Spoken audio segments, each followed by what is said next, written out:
கண்ணெதிரே தோன்றினாள்.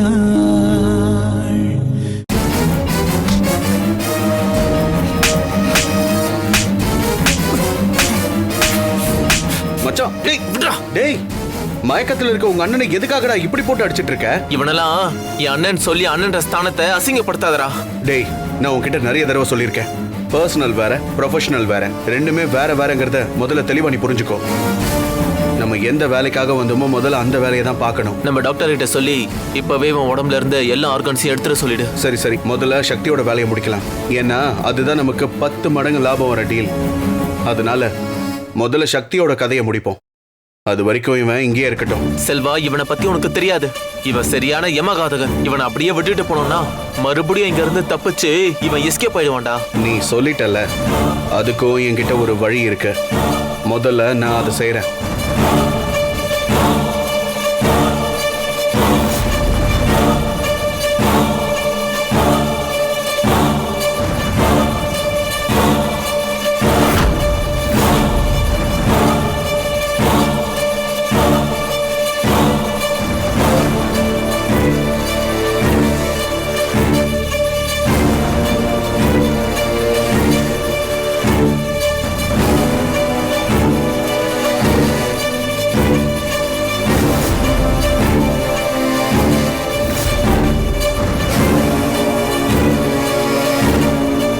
இங்க பாரு, இனி இவன் எழுந்திருக்க மாட்டான். வா போலாம்.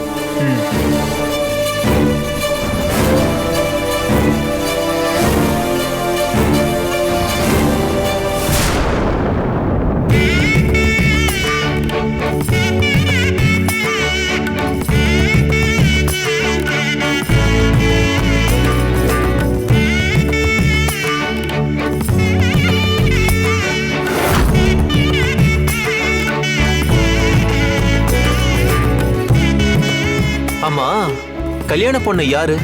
நீங்களா உங்க அக்காவா? ஹலோ, இந்த கிண்டல் தானே வேண்டான்னு சொல்றது? அட ஆமாங்க, உங்க முகத்திலேயே கல்யாண கலை வந்துருச்சு.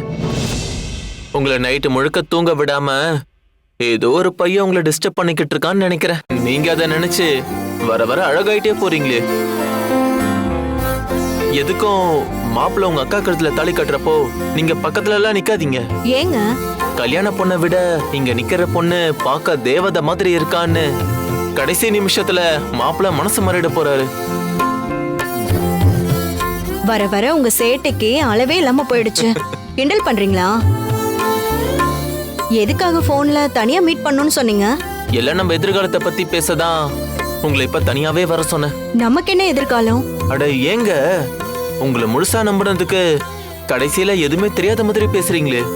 எங்க அம்மா அடிக்கடி சொல்லுவாங்க, இந்த பொண்ணுங்களே நம்ப கூடாதுன்னு. ஹலோ ஹலோ, சும்மா ஒரு பேச்சுக்கு சொன்னா இதான் சாக்குன்னு அப்படியே கலாய்க்க ஆரம்பிச்சிட்டீங்கல்ல? பின்ன என்னவா, என்னைக்கு இந்த செல்வாவுக்கும் உங்க அக்காவுக்கும் கல்யாண பேச்சு ஸ்டார்ட் ஆச்சோ அப்போல இருந்து நீ என்கிட்ட பேசுறதே ரொம்ப கம்மியாயிடுச்சு. இப்பெல்லாம் மேடம் ரொம்ப பிஸியா இருக்கீங்க வேற. கடைசி வரைக்கும் எதுக்காக என்ன பேச கூப்பிட்டீங்கன்னு சொல்லவே இல்ல. வந்ததுல இருந்து அன்பா 2 வார்த்தை பேசாம எதுக்கு கூப்பிட்டீங்க, என்ன பேசணும்னு கொஸ்டின் மேல கொஸ்டினா மட்டும் தான் கேட்டுட்டு இருக்கீங்க. போங்க, போய் உங்க வேலையை பாருங்க. பாத்தீங்களா, உடனே கோச்சுக்கிட்டீங்க. நான் பதட்டப்பட்டதுக்கு காரணமே வேற. என் தங்கச்சி அருந்த வாயை வச்சுட்டு சும்மாவே இருக்க மாட்டா. நீங்களும் நானும் மட்டும் இங்க நின்னு பேசிட்டு இருக்கிறத பார்த்தா நேரா போய் அப்பா அம்மா கிட்ட போட்டு கொடுத்துருவா. அப்படியா? அப்போ ரொம்ப வசதியா போச்சுங்க. எதுக்கு வசதியா போச்சு? இல்லங்க, உங்க அக்கா கல்யாணம் முடிஞ்ச கையோட அடுத்து உங்களுக்கு கல்யாணம் ஏற்பாடு பண்ணுவாங்கல்ல. ஓஹோ, சார் அப்படி வரீங்களா? எந்த டாபிக் பேசினாலும் அங்க சுத்தி இங்க சுத்தி கரெக்டா உங்க விஷயத்துல வந்து நிக்கிறீங்க. ஐயோ, என் அக்காவை ரெடி பண்ணணும். டைம் ஆயிடுச்சுங்க. அக்காவோட கல்யாணம் முடிஞ்சதுக்கு அப்புறம் நம்ம வெளியில மீட் பண்ணி பேசலாம். பாய். காயத்ரி,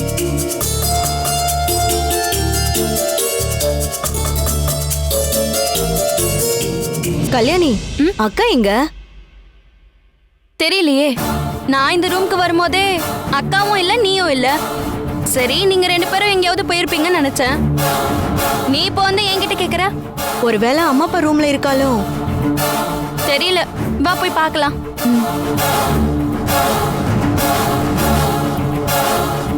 ஏய், 2 பேரும் இங்க என்ன பண்றீங்க? டைம் ஆச்சு. அக்காவை ரெடி பண்ணு உங்க 2 பேரையும் அனுப்புனா நீங்க என்னன்னா மறுபடியும் இங்க வந்து நின்னு ஏன் மூஞ்ச பாத்துட்டு இருக்கீங்க? நீங்க ரொம்ப ரொம்ப அழகா இருக்கீங்கல்ல, அதனாலதான் அடிக்கடி வந்து பாத்துட்டு போயிட்டு இருக்கோம். ஏன் வாலு, இப்ப நீ என்கிட்ட நல்லா வாங்க போற பாரு. பின்ன என்னம்மா, அக்கா அவ ரூம்லயே இல்ல. அத சொல்லான்னு வந்தா நீங்க கேள்வி மேல கேள்வி கேட்டுட்டு இருக்கீங்க. என்னது? அக்கா இல்லையா? ஆமாம்மா, ரூம் முழுக்க தேடி பார்த்துட்டோம். அக்கா எங்கேயுமே இல்ல. மத்த இடங்களையும் தேடி பார்த்துட்டேன். அக்காவை காணோம். அவளுக்கு ஃபோன் பண்ணலான்னு பார்த்தா போனும் ஸ்விட்ச் ஆஃப்னு வருதுமா. லக்ஷ்மி, என்னாச்சு? ஏன் எல்லாரும் இவ்வளவு பதட்டமா இருக்கீங்க? இல்லங்க, சக்தி அவ ரூம்ல இல்லைன்னு காயத்ரியும் கல்யாணியும் வந்து சொல்றாங்க. அதான் கொஞ்சம் பயமா இருக்கு. ஏய், எதுக்கு தான் பயப்படணும்னு விவஸ்தை இல்லையா? இங்க பக்கத்துல தான் எங்கேயாவது இருப்பா. போங்க, போய் தேடுங்க. போங்க. போமா. போமா, வேகமா போய் பாரு.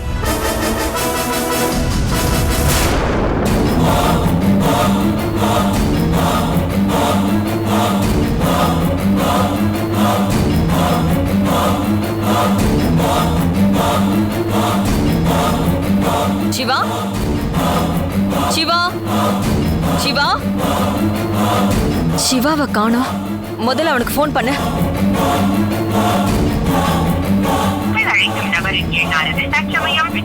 அண்ணன் நம்பர் ஸ்விட்ச் ஆஃப்னு வருது மம்மி. ஸ்விட்ச் ஆஃபா? சந்தோஷ், எனக்கு என்னவோ மறுபடியும் ஏதோ தப்பு நடக்க போற மாதிரியே தோணுது. இந்த நேரத்துல சிவா இங்க இல்லாம இருந்தா அப்ப அவ எங்க போயிருப்பான்? மம்மி, நீங்க எவ்வளவு தேடினாலும் அந்த சிவாவும் இங்க வரமாட்டான், அந்த சக்தியும் இங்க வரமாட்டா. இன்னும் கொஞ்ச நேரத்துல அவங்க 2 பேரோட கதையும் முடிஞ்சிரும். மம்மி, எனக்கு என்னமோ நீங்க முதல்ல சொன்ன மாதிரி ஏதோ தப்பாதான் மம்மி இருக்கு. முதல்ல நம்ம எதுக்கும் சக்தி ரூம்ல இருக்காளான்னு பாப்போம். ஆமா சந்தோஷ், நீ சொல்றது கரெக்ட் தான். முதல்ல அந்த சக்தி இருக்காளான்னு போய் பாப்போம். அப்பதான் நாம நினைச்சது சரியா தப்பான்னு தெரியும். வா.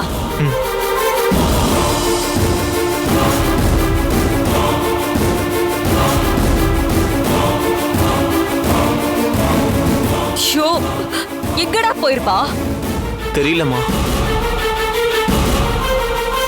வா.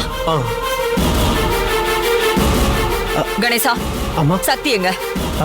அது வந்துமா, சக்தி எங்கதாம்மா, எங்கேயாவது பக்கத்துல இருப்பா. ஒரு பொறுப்பான அப்பா மாதிரியா பேசுற? முகூர்த்த நேரம் நெருங்கிடுச்சு.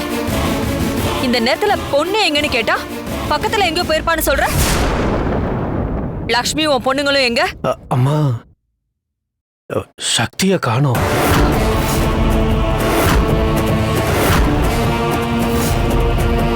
சக்தி காணோம் தான் கல்யாணி லக்ஷ்மி எல்லாரும் தேட போயிருக்காங்கம்மா.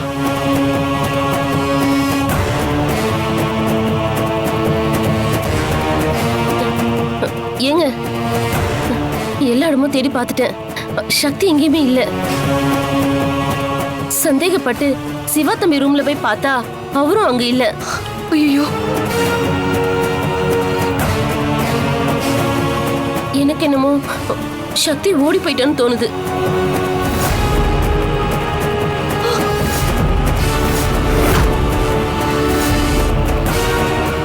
என்ன சொன்ன? என் பொண்ணை பார்த்து ஓடி போயிட்டான்னு சொல்றியா? இருக்காது லக்ஷ்மி, அப்படி மட்டும் இருக்கவே இருக்காது. நம்ம சக்தி அப்படிப்பட்ட பொண்ணு இல்ல. எங்க, நான் தான் சொல்றேன்ல, எல்லா இடமும் தேடி பார்த்துட்டேன். கண்டிப்பா சக்தி ஓடிதான் போயிருப்பா. ஏய், மறுபடியும் மறுபடியும் ஓடி போயிட்டாங்கிற வார்த்தையை சொல்லாதன்னு சொல்லிட்டு இருக்க. திரும்ப திரும்ப அதையே சொல்லிட்டு இருக்க. உன்ன பொம்பளைங்களை கை நீட்டி அடிக்கிறது என்ன பழக்கம்? எனக்கும் லக்ஷ்மி சொல்றதா சரின்னு தோணுது. ஏன்னா சிவா அவன் ரூம்ல இல்லாததுனாலதான் சக்தி அங்க இருக்காளான்னு நான் பார்க்கலான்னு வந்தேன். ஆனா சக்தி ரூம்ல இல்ல. ஷூ,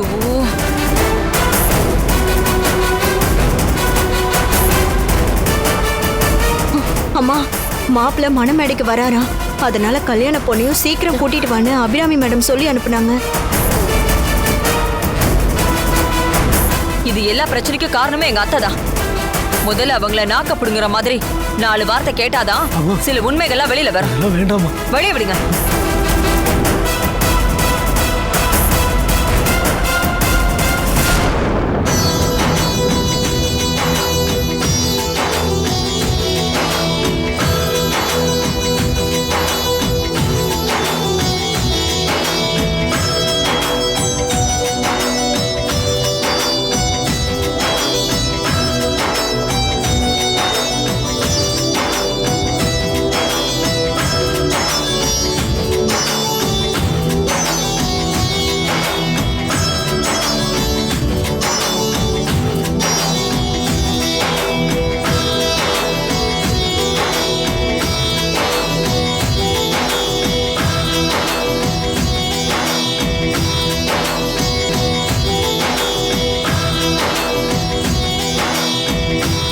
டேய், நடக்காத கல்யாணத்துக்கு இப்படி என்னை கூப்பிட்டு நடு வீட்டில் உட்கார வச்சிருக்கீங்களாடா.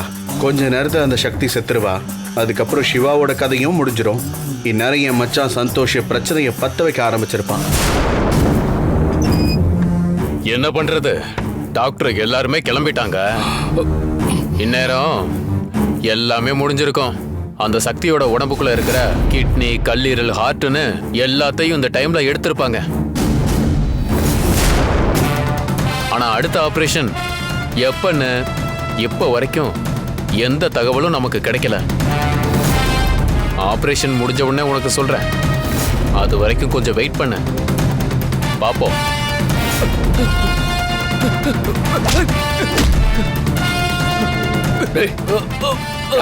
பேசிட்டு இருந்த சக்திங்களா? சக்தி எங்க சொல்லு. எனக்கு தெரியாது. யார்கிட்ட பண்ணி போன்ல பேசிட்டு இருக்க? சொல்றோம், சொல்லு.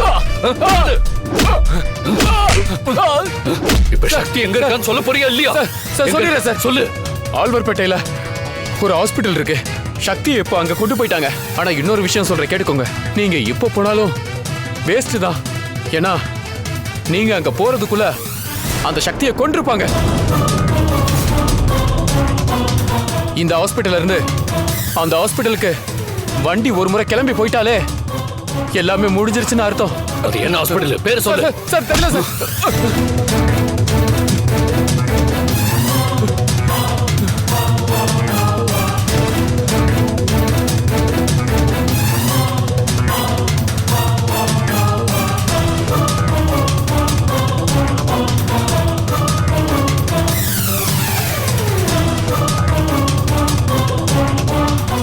கல்யாண பொண்ணு சக்தியை கூட்டிட்டு வாங்கன்னா நீங்க எல்லாரும் வரீங்க. சக்தி எங்க? பாட்டி, உங்க வாக்குக்கு இன்னைக்கு மதிப்பு இல்லாம போயிடுச்சு. ஒரு பெரிய தப்பு நடந்து போச்சு பாட்டி. தப்பு நடந்துருச்சா? என்னடா நடந்தது? பாட்டி, கடைசி நிமிஷத்துல அந்த சக்தியும் சிவாவும் ஓடி போயிட்டாங்க பாட்டி.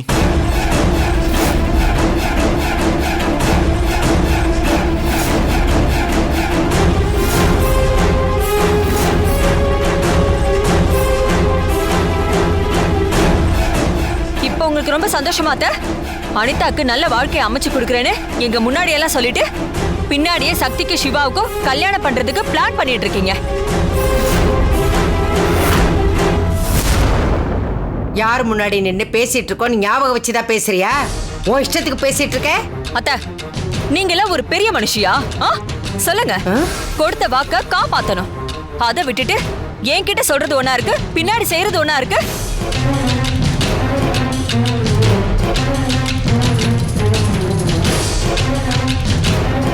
யாரும் உங்களை தப்பா நினைச்சிட கூடாதுங்கிறதுக்காக கல்யாண ஏற்பாடெல்லாம் நீங்களே பண்ணிட்டு யாருக்கு எந்த சந்தேகமும் வராத மாதிரி முகூர்த்த நேரம் ஆரம்பிக்கிறதுக்கு கொஞ்சம் நேரத்துக்கு முன்னாடி நீங்களே அந்த சக்தியையும் சிவாவையும் ஒண்ணு அனுப்பி வச்சிட்டீங்கல்ல?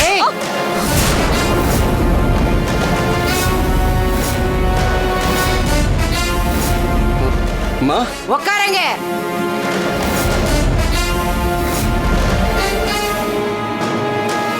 இங்க என்ன நடந்தாலும் மணமேடையை விட்டு நீ வெளியே வரவே கூடாது. இந்த அபிராமி கொடுத்த வாக்குறுதியை காப்பாத்தாம விடவே மாட்டா. நான் சொன்ன மாதிரி உனக்கும் சக்திக்கும் இந்த கல்யாணம் நடக்கும். சொன்னது சொன்ன மாதிரி முகூர்த்தம் குறிச்ச நேரத்துல உங்க 2 பேருக்கு கல்யாணம் நடக்கும்.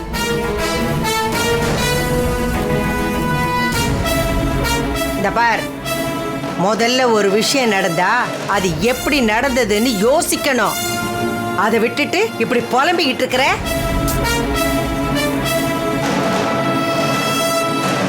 இது என் பேரன் சிவாவோட வாழ்க்கையும் என் பேத்தி அனிதாவோட வாழ்க்கையை நல்லபடியா அமையணுங்கிறதுக்காக நானே சக்திக்கு இந்த கல்யாணத்தை ஏற்பாடு பண்ணியிருக்கேன். ஏற்கனவே அனிதாவுக்கும் சிவாவுக்கும் கல்யாணம் பண்ணி வைக்கிறேன்னு சொல்லியிருக்கேன். அப்படிப்பட்டனா நானே சிவாவை சக்தியை அனுப்பி வைப்பேனா? நான் நினைச்சிருந்தேன்னா சிவாவுக்கும் சக்திக்கும் ஊரே அறிகிற மாதிரி ஜாம் ஜாம்னு கல்யாணத்தை பண்ணி வச்சிருப்பேன். என்னை யாரும் தடுக்க முடியாது. சக்தியோட வாழ்க்கை நல்லா இருக்கணுங்கிறதுக்காக தான் சக்தி கிட்ட நான் பேசி சக்தி கிட்ட இந்த பையன் செல்வாவை பத்தி பேசி இந்த கல்யாணத்துக்கு ஏற்பாடு பண்ணியிருக்கேன். பாட்டி, நீங்க இவ்வளவு பெரிய ரிஸ்க் எடுத்தோம் அதை எதையுமே பெருசா மதிக்காம அந்த சக்தியும் நம்ம அண்ணனும் இப்படி துரோகம் பண்ணிட்டு போயிட்டாங்க பாட்டி. அவங்க 2 பேரும் சேர்ந்து நம்ம குடும்பத்துல இருக்கிறவங்களுக்கு துரோகம் பண்ண கூட பிரச்சனை இல்லை. ஆனா அங்க பாருங்க, மணமேடையில மாலையும் கழுத்துமா உட்காந்துட்டு இருக்க டாக்டர் செல்வா என்ன தப்பு பண்ணாரு? சொசைட்டில அவரை மாதிரி பெரிய ஸ்டேட்டஸ்ல இருக்கிறவங்க இப்படி ஒரு கல்யாணத்துக்கு சம்மதிக்கிறதே பெரிய விஷயம்.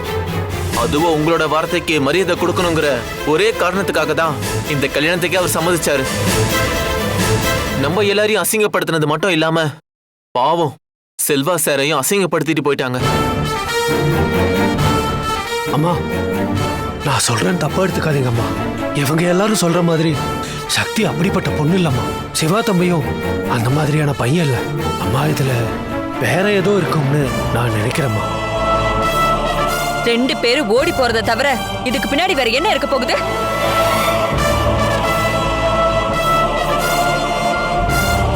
சந்தோஷ் பாட்டி, அவங்க 2 பேருக்கு போன் பண்ணி பாத்தியா? 2 பேருக்கும் ஆல்ரெடி போன் பண்ணி பார்த்துட்டேன் பாட்டி. சொல்லி வச்ச மாதிரி 2 பேர் நம்பரும் ஸ்விட்ச் ஆஃப். சக்தி பொண்ணுக்கு நான் அவ்வளவு தூரம் எடுத்து சொல்லியும் ஒரு வார்த்தை என்கிட்ட சொல்லாம எல்லாத்துக்கும் சரி சரின்னு சொல்லிட்டு இப்படி ஒரு கேவலமான புத்தியை காட்டியிருக்கா.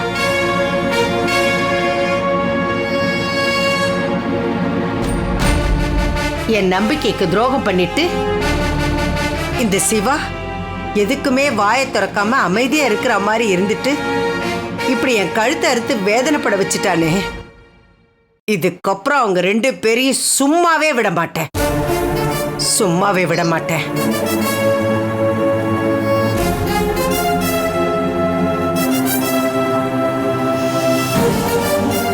ஹலோ கமிஷனரா? சொல்லுங்க மேடம், எப்படி இருக்கீங்க? நான் இருக்கிறது இருக்கட்டும், எனக்கு உங்களால ஒரு உதவி ஆகணும். சொல்லுங்க மேடம்.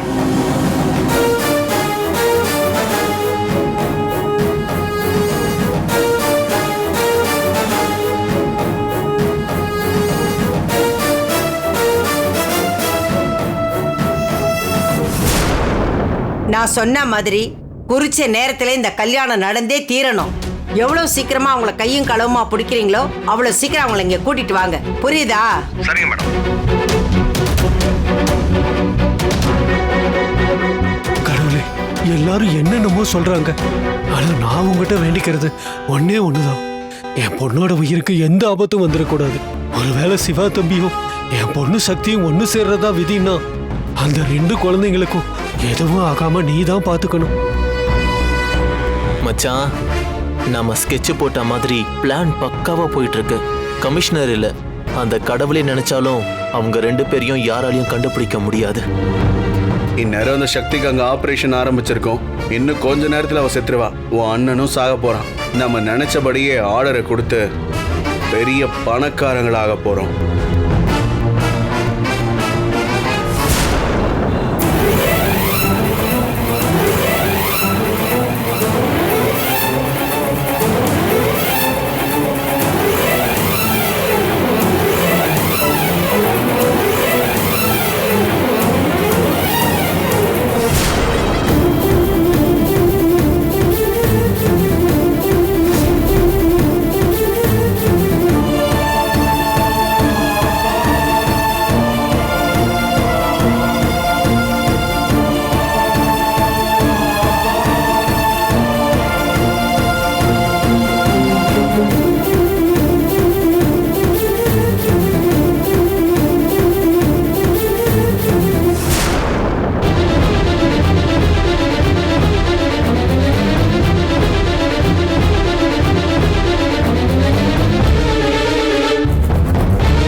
சொன்ன மாதிரி சக்தி ஆழ்வார்பேட்டை ஹாஸ்பிட்டல்ல தான் இருக்கணும்.